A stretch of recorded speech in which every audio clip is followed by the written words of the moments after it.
Okay जी। Software engineering का course है हमारा और हम इसमें सॉफ्टवेयर क्वालिटी एश्योरेंस की कुछ कंपोनेंट्स कर रहे थे। और इन सॉफ्टवेयर एश्योरेंस इंजीनियरिंग के अंदर क्वालिटी एश्योरेंस के कंपोनेंट में हमने मेन चीज़ें कुछ डिस्कस कर ली थी, कुछ आज हम डिस्कस कर रहे होंगे। हम स्टार्ट करते हैं। क्या क्या हमने डिस्कस कर लिया था। हमने सॉफ्टवेयर क्वालिटी एश्योरेंस क्या है, सॉफ्टवेयर क्वालिटी क्या है, ये हमने डिस्कस कर लिया था।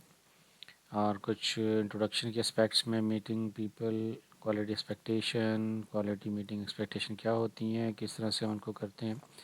देन सॉफ्टवेयर क्वालिटी इंजीनियरिंग का किस तरह से सब डोमेन है software quality. Then testing and then software aspects को कैसे हम कवर कर रहे होते हैं। तो उसमें हमने देखा था कि डिफरेंट व्यू हैं, यूज़र व्यू हैं, मैन्युफैक्चरर व्यू हैं, प्रोडक्ट व्यू हैं एंड वैल्यू बेस्ड व्यू हैं। पीपल्स के रोल एंड रिस्पॉन्सिबिलिटीज़ पे डिस्कशन हुई थी हमारी। और यहाँ पे हमने लास्ट में ख़त्म किया था कि quality expectation on consumer side क्या होगा और quality expectation on producer side क्या होगा। क्वालिटी एक्सपेक्टेशन के लिए कुछ हमने फ्रेमवर्क बने हुए हैं। ISO का फ्रेमवर्क है 9167।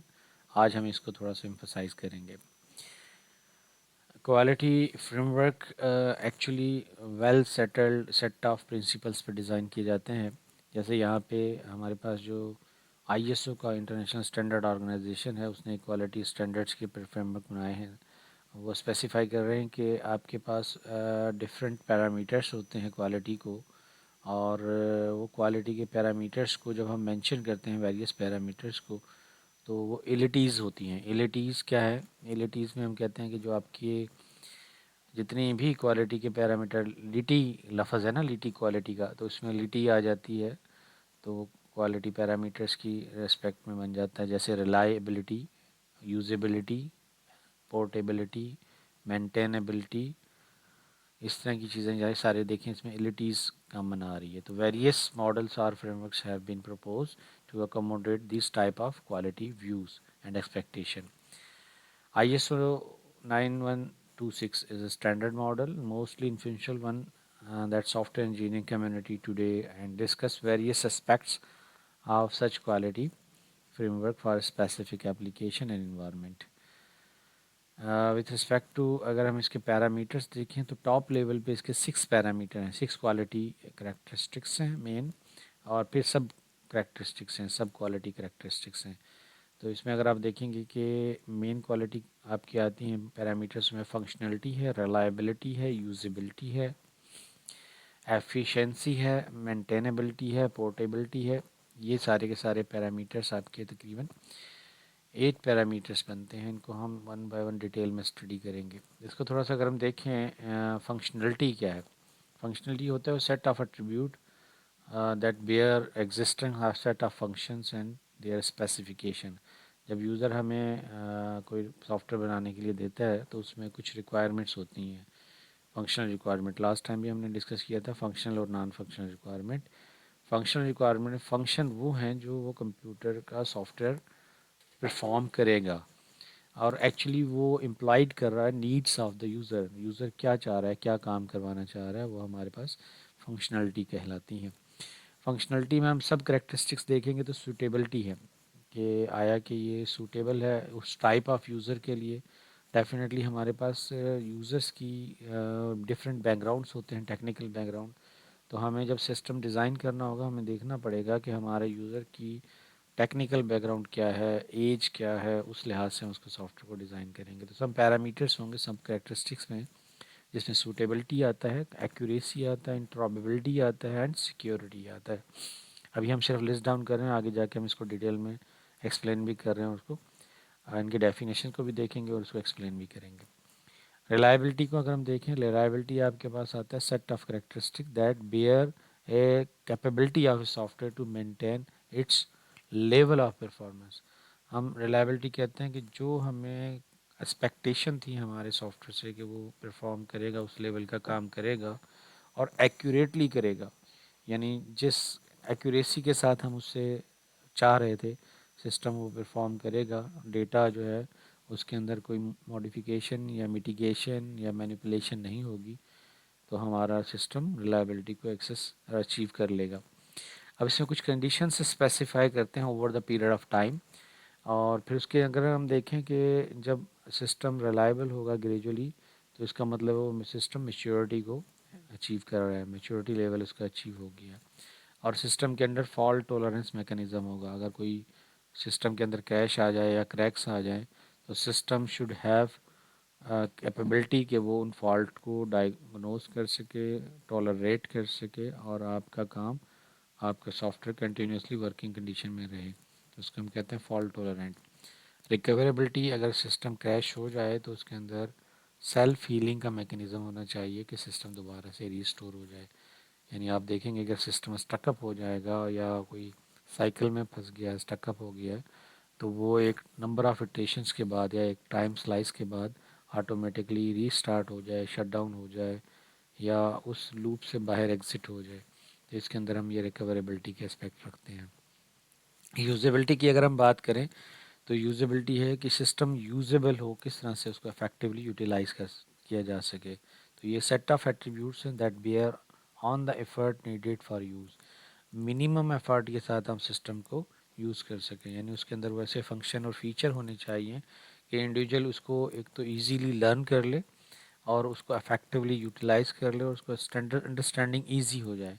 तो उसको अगर सब कैटेगरी में देखें, हम यही चीज़ें कह रहे हैं कि तो उसके अंदर अंडरस्टैंडेबिलिटी हो, यानी ईजी टू अंडरस्टैंड हो, लर्नेबिलिटी हो, ईजीली यूज़र लर्न कर सके, उसको बहुत ज़्यादा मशक्क़त ना करनी पड़े, और ऑपरेटेबिलिटी भी हो कि वो जब ऑपरेशन करे यानी ऑपरेट करे यूज़र उस सिस्टम को, तो वो इजीली ऑपरेटेबल हो, यानी अगर फंक्शन कीज़ वगैरह हैं तो वो नियर बाय हों, और शॉर्टकट्स हों तो वो इजी हों, जो इजीली लर्न कर लें। जैसे हम एमएस ऑफिस में देखते हैं कि ऑपरेट जब हम करते हैं कंट्रोल सी कंट्रोल वी, तो हमें पता है ये कॉपी पेस्ट, ये की हम लेफ़्ट हैंड साइड से यूज़ कर सकते हैं, ये राइट हैंड साइड से यूज़ कर सकते हैं।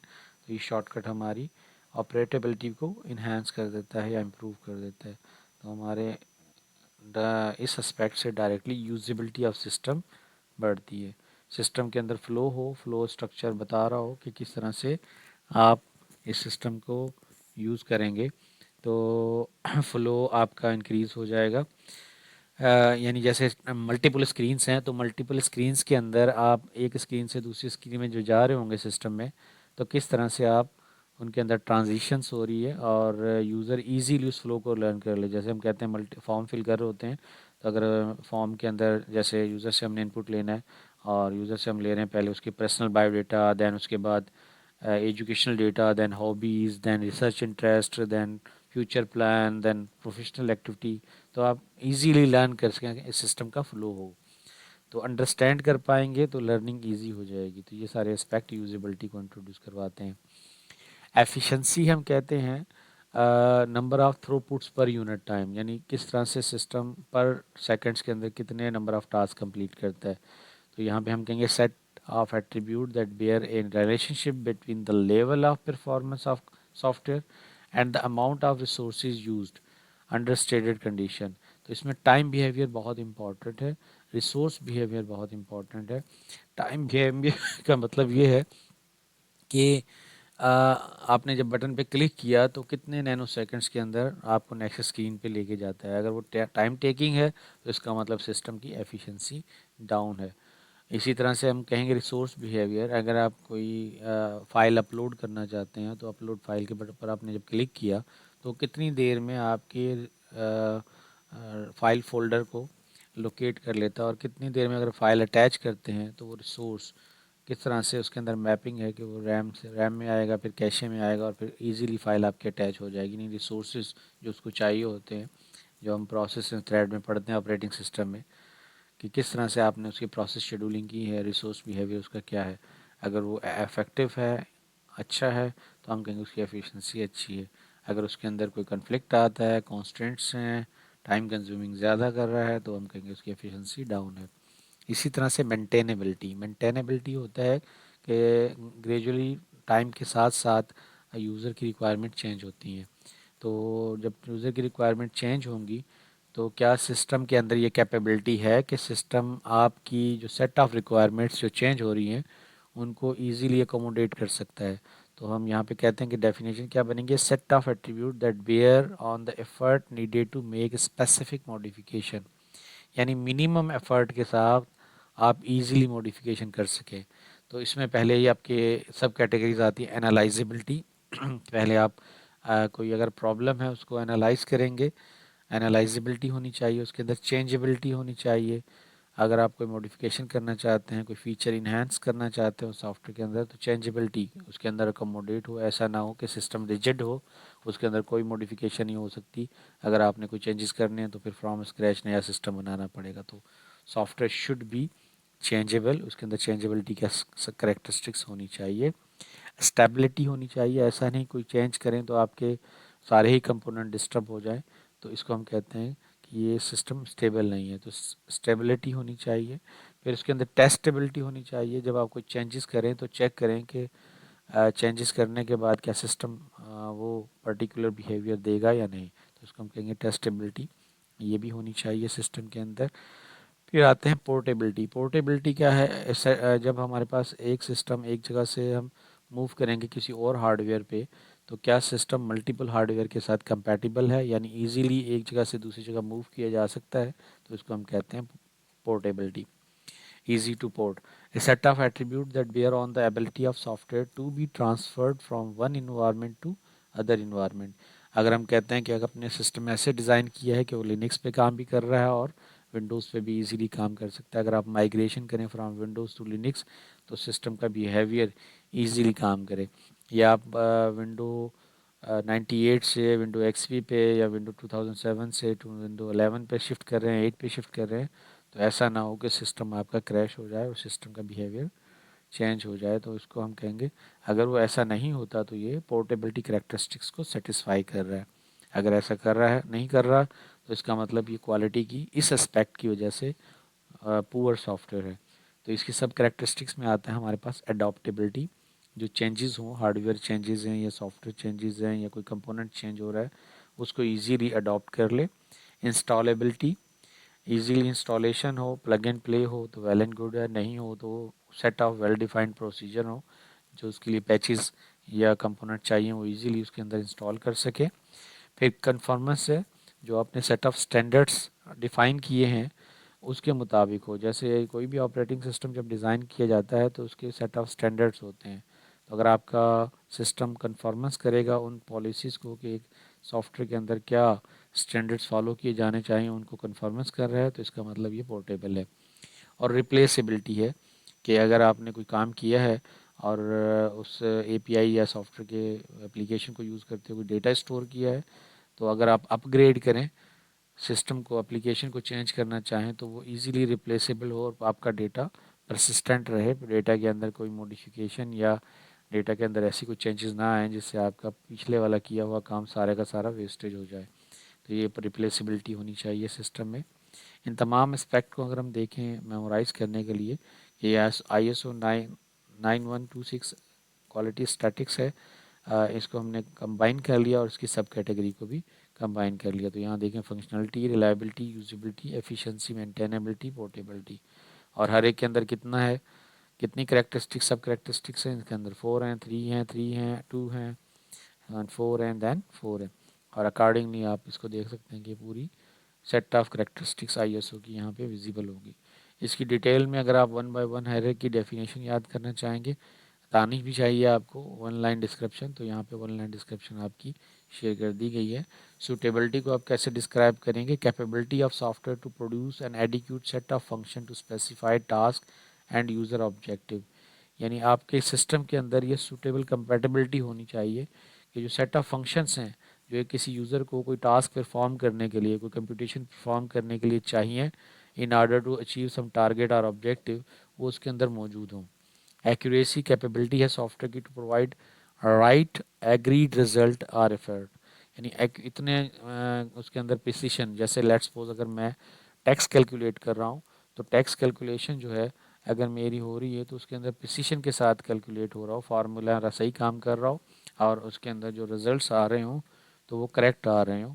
और जितने भी फार्मूलाज आप लगा रहे हो, जितनी भी कैलकुलेशन मेथडोलॉजी अप्लाई कर रहे हो, तो उनके रिजल्ट्स करेक्ट होने चाहिए। इसी तरह अगर आप कोई सॉफ्टवेयर बना रहे हैं रिजल्ट मैनेजमेंट का, यूनिवर्सिटी मैनेजमेंट सिस्टम या स्कूल मैनेजमेंट सिस्टम, उसमें अगर आप मार्क्स इंटर कर रहे हैं और मार्क्स इंटर करने के बाद ग्रेड देखना चाहते हैं तो ग्रेड की कैलकुलेशन सही हो रही हो, तो यहाँ हम कह रहे हैं एक्यूरेसी का मतलब क्या है कि जो आपके राइट रिजल्ट रिफ्लेक्ट हो रहे हो, जब आप कोई इनपुट दें उसके ऊपर उसका रिस्पॉन्स राइट हो, करेक्ट हो, तो ये कहलाएगी accuracy.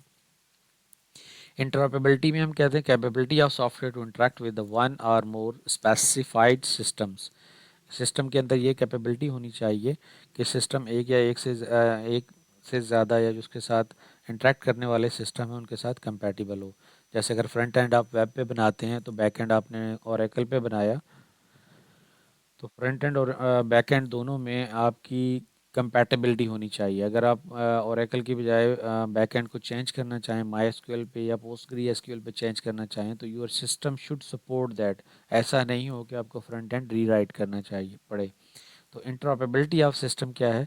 Capability of software to interact with other software. इसी तरह अगर आप देखें किसी ऑर्गेनाइजेशन के अंदर एक एचआर का सिस्टम है और एचआर का सिस्टम कनेक्ट होगा फाइनेंस के साथ, क्योंकि एचआर ने कलेक्ट करनी है एम्प्लॉयज़ की अटेंडेंस, और एम्प्लॉयज़ की अटेंडेंस कलेक्ट करने के बाद फिर उसने शेयर करनी है फाइनेंस को, ताकि अकॉर्डिंगली उतनी सैलरी दी जा सके, जितने दिन एम्प्लॉय एबसेंट रहा है उतनी सैलरी डिडक्ट हो जाए, जितने दिन एम्प्लॉय लेट आया है उतनी सैलरी उसकी पेनल्टी लग जाए।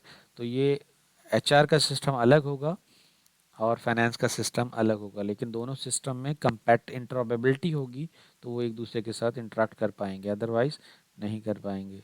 इसी तरह से सिक्योरिटी परस्पेक्टिव में अगर हम देखें, ये एक कैपेबिलिटी है सॉफ्टवेयर की to prevent unintended access and resist deliberate attacks into the intended to gain unauthorized access to the confidential information.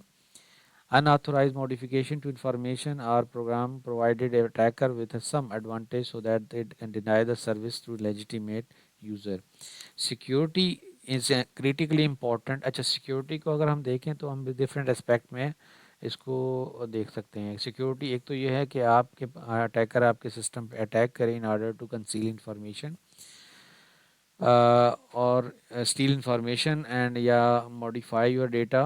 और दूसरा ये है कि कुछ अटैकर अटैक कर सकते हैं, रैंसम अटैक करते हैं कि आपके डेटा को चेंज करके इनक्रप्ट करके रख लेते हैं और फिर आपसे रैंसम मांगते हैं कि आप कुछ अमाउंट उनको पे करें, ह्यूज अमाउंट, फिर उसको अनकरप्ट कर डिकरप्ट करके देंगे या अनकरप्ट करके देंगे।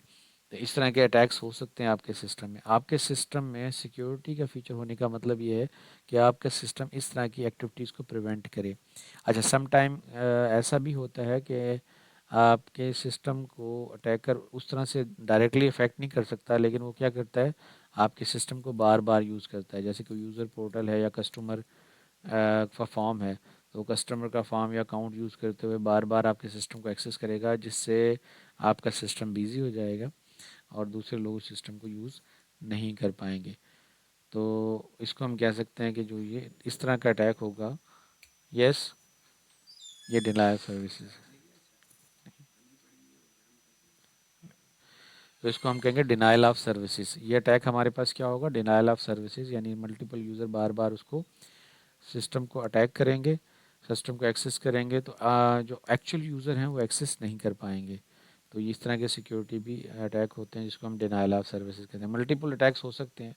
तो आपको सिक्योरिटी फीचर का मतलब है कि आपको तमाम तरह के अटैक्स के लिए अपने सिस्टम को रेडी करना है।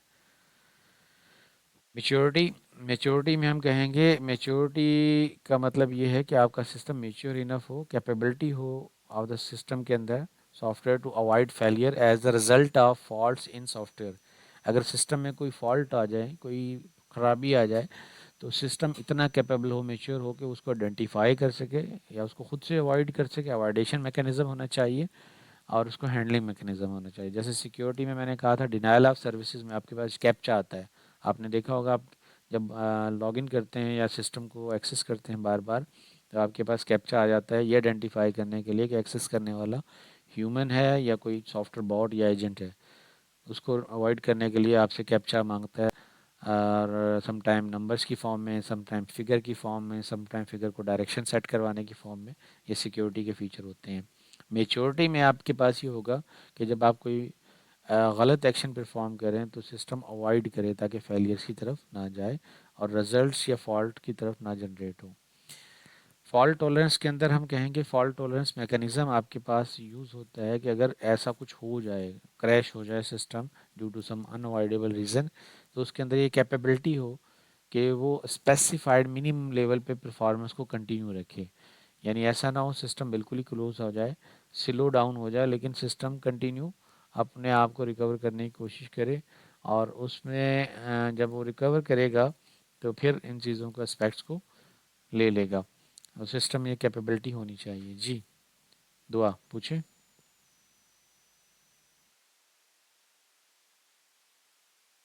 दुआ कोई सवाल है? पूछे।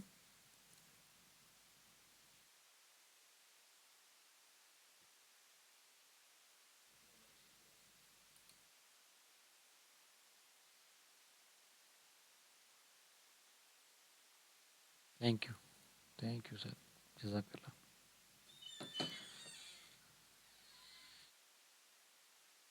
स्क्रीन शो नहीं हो रही, किसी को नहीं हो रही? सबको या आपको नहीं?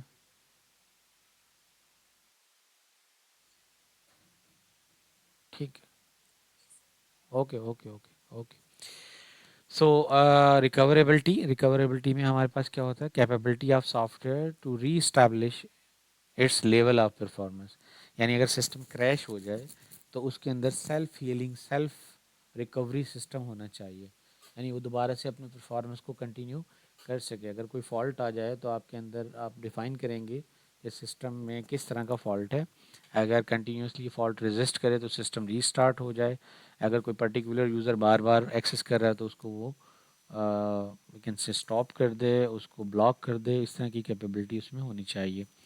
Understandability, the capability of software product to enable user understand whether the software is suitable and how it is to be used for the particular task and condition of the use. इसमें हम कहेंगे system understandable हो। Understandable का मतलब ये है कि easily learn किया जाए। जैसे हमने पहले बात की थी कि उसके अंदर सॉफ्टवेयर के अंदर ये कैपेबिलिटी हो कि जो फीचर हैं वो इजी टू लर्न हो, एडिक्यूट हों, सूटेबल हों टूवर्ड्स यूज़र्स की जो टास्क परफॉर्मेशन है उसको उसके अंदर उसको ईज़ दे रहा हो। जैसे हम एम एस वर्ड यूज़ कर होते हैं तो उसके अंदर जो बटन्स हैं कॉपी पेस्ट, अगर आप देखें वो एक जगह पे होते हैं। तो इस तरह से ग्रुपिंग सब ग्रुपिंग हो, लॉजिकली डिफाइन हो कि कौन सा बटन कहाँ पर होगा। मेन्यूज़ जो होते हैं इसमें आप डिफाइन करते हैं कि फ़ाइल में फ़ाइल से रिलेटेड मेन्यू होंगे, एडिट में एडिट से रिलेटेड मेन्यू होंगे। इसी तरह से जब टास्क जो यूज़र ने परफॉर्म करने होते हैं उसके अंदर कोई कोहिरेंस हो ताकि इजी टू अंडरस्टैंड हो, इजी टू लर्न हो। तो इसी से हम कहते हैं learnability, capability of software product to enable user to learn its application easily. तो ये लर्नेबिलिटी कहलाएगा। अगर सॉफ्टवेयर आपने बहुत मुश्किल डिज़ाइन कर दिया तो यूज़र लर्न नहीं कर पाएगा। जब लर्न नहीं करेगा तो इनडायरेक्टली उसकी यूजिबिलिटी डाउन हो जाएगी।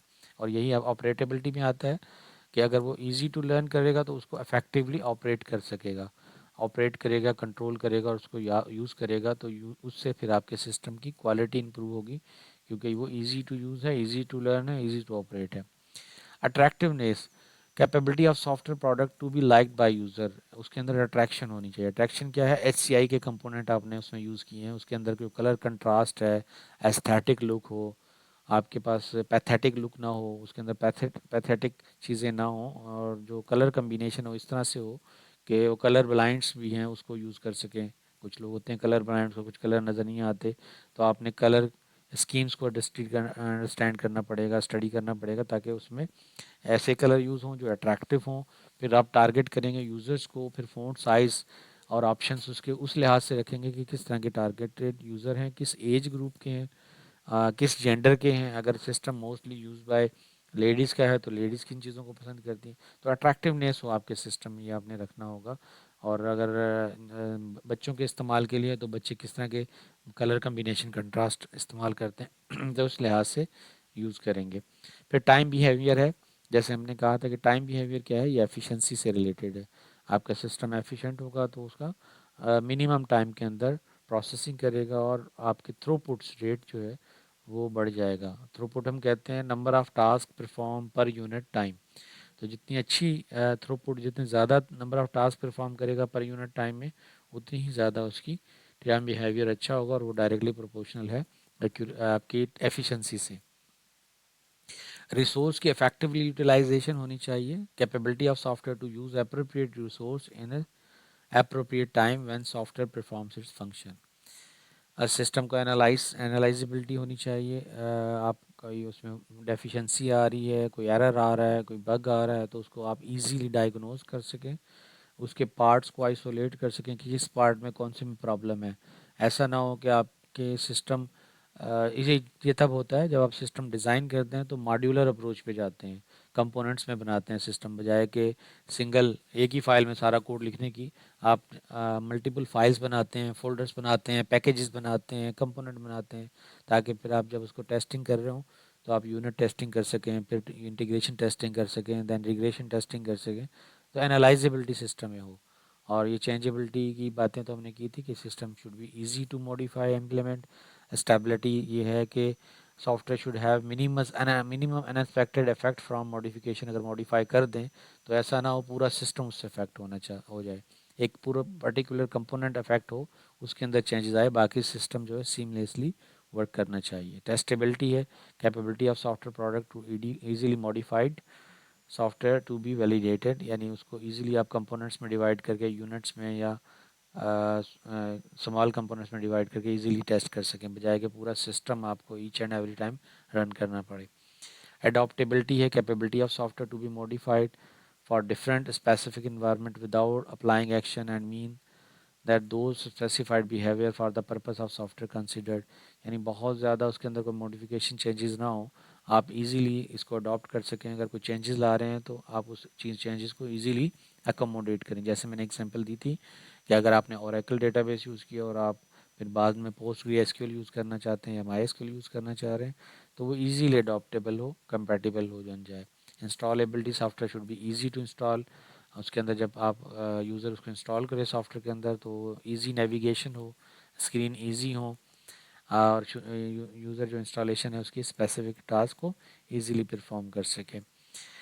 कोएग्जिस्टेंट है, capability of software coexist with other independent software. मैंने बात की थी कि अगर आपका एचआर का सॉफ्टवेयर है, अटेंडेंस मैनेजमेंट सिस्टम है, सैलरी मैनेजमेंट सिस्टम है, वो डिफरेंट सॉफ्टवेयर बने होंगे। अगर आपने देखा होगा कुछ सॉफ्टवेयर हाउसेस के अंदर आप जाएं या किसी भी इंडस्ट्री में जाएं, अटेंडेंस मैनेजमेंट सिस्टम अलग कंपनी का होता है, फिर आपका एचआर का सिस्टम अलग कंपनी का होता है, और फाइनेंस का सिस्टम अलग कंपनी का सॉफ्टवेयर होता है। लेकिन उन सॉफ्टवेयर के अंदर क्या होगा, को एग्जिस्टेंस है, दोनों सारे सॉफ्टवेयर एक दूसरे को अकोमोडेट करेंगे, कंपैटिबल होगा, एक्सचेंज ऑफ इंफॉर्मेशन जो है वो होमोजीनियस होगी। इन तमाम चीज़ों को सामने मद्देनजर रखते हुए आपका सिस्टम एग्जिस्ट करे। Replaceability, capability of software to be replace other specific software. अगर एक कंपोनेंट को आप दूसरे कंपोनेंट के साथ रिप्लेस करें तो इजीली रिप्लेसेबिलिटी होनी चाहिए उसमें। सो ये हमारे आईएसओ के वर्जन थे। फिर इसके बाद हम गार्विन की 8 डायमेंशन सॉफ्टवेयर क्वालिटी को डिस्कस करेंगे। इससे पहले मैं चाह रहा हूँ कि थोड़ा सा मैं आपको टेस्ट कंडक्ट करूँ जिसमें ये असेस करूँ कि आप लोग कितना इफेक्टिवली यूटिलाइज़ कर रहे हैं।